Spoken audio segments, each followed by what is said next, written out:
everybody, I'm Tom Vasel. And I'm Joey Evans. And today we're taking a look at a gigantic dungeon crawl. It's huge. Called Dark Tomb. Bloodthorne Island. This is the entirety of the game. That's it. Now, I normally don't like tins. No, I agree. But here they're okay. And it fits in there. It doesn't like overflow and pop off all the time. This is the whole game. Yeah. All right. Well, Joey's about to show you how to play it. Or is he? I am. Okay, we are set up for a game of Dark Tomb Bloodthorne Island right now. This is the first scenario. First off, this comes in a small tin. And in here, you're going to have all of these different cards.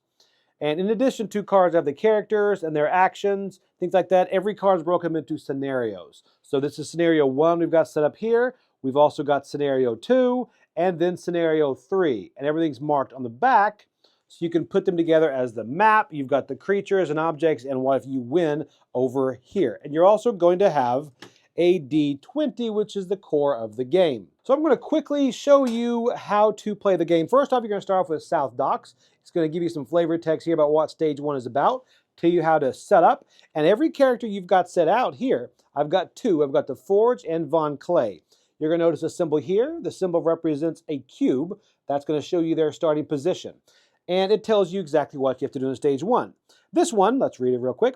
The old docks on the south end of Goraya are engulfed in a cold fog, and a low ghastly howl can be heard in the distance. Desperate to find needed transport, you must find and dock a ship, in addition to defeating all monsters and revealing all tiles. So pretty much you're going to reveal all these tiles and beat the monsters on there.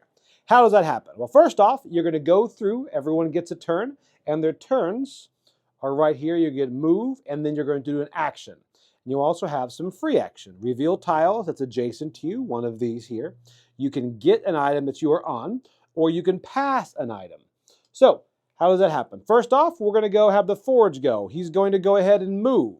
So he has a movement of 4. He's going to go 1, 2, 3. As a free action that can be done any time, he's going to reveal this map tile right here. All right, so go ahead and flip this over. There we go, and that shows right here. And take a look. Now we're going to populate this because we have actually found the ship. It goes here, but now, of course, we can't get it. We have to find other items as well, like the rope, things like that. But we do have an item right here. So then he's got one more step, 4 just like this, and those are his 4 spaces here. And he gets an action. So take a look here. All these actions, there are no enemies in there, so no reason to attack, but we're going to place this here, and we're going to do dash, move up to 4 additional spaces. So that would be 1, 2, 3. And he's going to grab this and 4 and continue on around here. So because I got this item, I'm going to go over here and grab an item card. Take a look here, and that is a plank. I've got a plank here.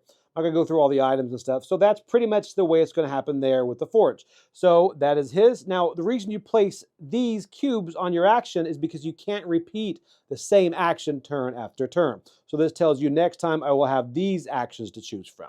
All right, so then it goes to Von Clay. I'm not going to go through the whole thing, but you're going to keep moving through, and here are his actions. His attack, we're going to go through a lot of those in a moment. And he's going to flip. Let me keep flipping until we find a monster. All right, so not here. We're going to flip over here. All right, so say we just walked over here and we revealed this. You're going to set a white cube, another white cube over here to denote there's another item to be found. And take a look here. That is a monster. So flip over a monster card. All right, that is the Wharfman. There'll be a symbol right here that will correspond to one of these cubes. So we're going to place the Wharfman right here. And then you're going to take one of these cubes and place it on his health. And his health is right here, and there are small little dots you can see that are going to tell you how many players. Since there are 2 players, he will have 6 health. Just like this. Okay, so now let's go into attack real quick. Let's say that this Von Clay guy is right over here.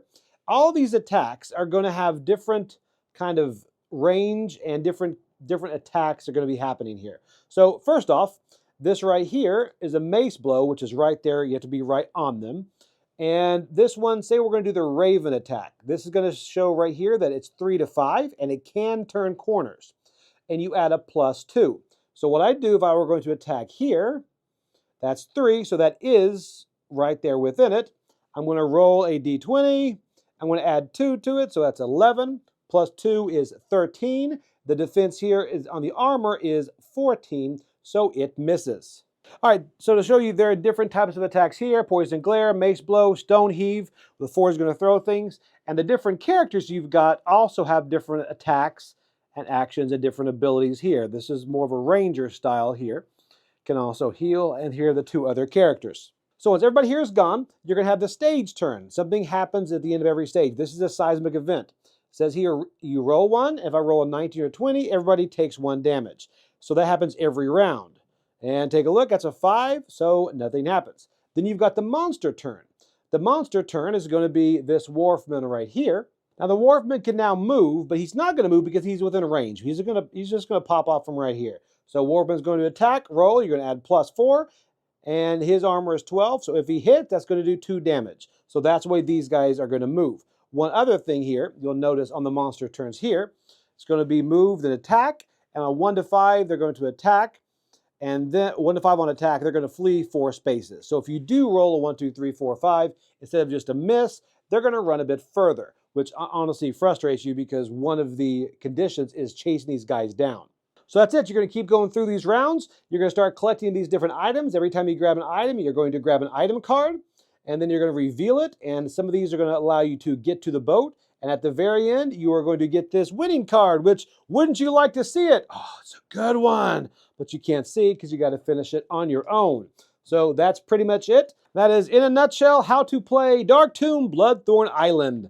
Let's send it back and see what we thought about it. Okay, so this is small. It is. You got to take that into account, right? You have to know it is what it is. You can't just go in expecting all of this content to be in there. But here's, and for, fair or not, when a dungeon crawler is small, Gloomhaven Buttons and Bugs is another one, right? Or whatever it is. By very nature, it's never going to be one of my favorite games. I can see that. Because when I play a dungeon crawl, I want the big grandiose stuff or whatever it might be. Right. So I can enjoy that. And spoiler, I do like this. It's not going to be super high because it's small. This is what I could play when I can't or don't have the space to play the bigger one. I don't say that about card games sometimes, but in this case, that's true for me. Yeah. But will games like this hit the table more than a lot of the big dungeon crawls because of the size and the fact you can play For anywhere? some people, yes. Yeah. For me, Dark Tomb is the kind of game that you could play solo in an airplane. Yes, and you actually on that can. tray in front of you, you could actually do that until you drop a cube because you'll never get it back. No, that's Bring true. some extra cubes. And speaking of the cubes, it's really well done as far as the little icons on the cube, so you know the monsters, you know the different characters. I like that whole system. It loses a little theming does, because without the everything is minis. cubes and everything. Well, I mean, it just is. But the combat system's pretty clean, It is. easy to do. My only complaint, really, about the mechanisms is sometimes you just have bad luck. You do. Sometimes I roll a couple dice and I'll be like, what I meant was, now we're starting. And when it's solo, nobody can say don't do that. Well, right, but I would do that anyway because of that. Right, yeah. But I do like how asymmetric, there's a lot of character in these characters. I mean, you have the normal actions you can do, but each one has their own action. They're different weapons. And, sometimes you have range, sometimes you can curve around a corner, and then the different items. There's a lot of gameplay inside of this, which surprised me. And another thing is I like about how easy this is to bring out. It's amazing how many games that are small like this still take a lot of setup. This one does not. The back of those cards are very color-coded. It's just like, okay, boom, boom, boom. Here's the map. Set it up here. Then put your items here, monsters here. There it is. And it adds variety on those few cards, which is really well done. Yeah. So I'm almost struggling to think of various things to say about it because of the size of it. It's very small. There's just some terrain, you play it, but it is pretty quick. I don't think the rules are complex. And one thing we should mention is this is one of 3. It is. Yeah. I don't know if the third one's out yet. No, it's it's at like least coming out or something, but there's 3 and everything is mixable and matchable. Which is really cool. And I like that concept. I also like that, I don't know, I think the closest thing, for some reason when I play this, I feel like I'm playing one of those old RPGs on an 8-bit system. That's where the you feel. come on the screen, and it's like, a goblin appears, exclamation point, doo, doo, doo, doo, doo. Yes. And I'm like, let's do this. And those were hard because you could miss. And that's how this feels. The speed helps a lot. It does. It's quick, it's fast, it's set up the size. So for me, this is a 7. It's a game that I enjoy. I'm not, like I said, the size hinders it. But it does help it get played more easily. It does. I played this at my desk with my computer and all this stuff, and I just cleared some stuff out and played it. And I was like, okay, now let's try this again and stuff. And it was easy to do in that regard. So I like it, and I think it fits a niche that there's not a lot of games in. I agree. Portable dungeon crawler. I'm coming at an 8 on this. Wow. Because I really like it. And this is one that I always have this with me in my backpack. Not this one now, but I had the other one in there because it is one I'll play on the road and I'll play with my daughter as well because it has a story to it, but it's a very light story. You read very little flavor text and you kind of jump into it. So I do enjoy this system a lot, and I haven't really interchange them, but I think this is good because there are not a lot of portable dungeon crawlers, and you have to sacrifice some things for portability, but this still gives me the feel of a dungeon crawl, even if I don't have the space to play one of the larger epic ones. So I think this is great. So I really enjoy it. Well, there you go, folks. That is Dark Tomb. I'm Tom Vasel. I'm Joy Evans. And we're bigger than this game. And we're going to Bloodthorne Island.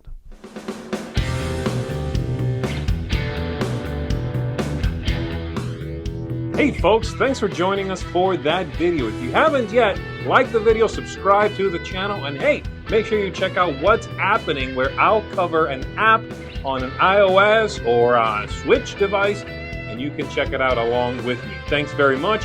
You've been watching The Dice Tower.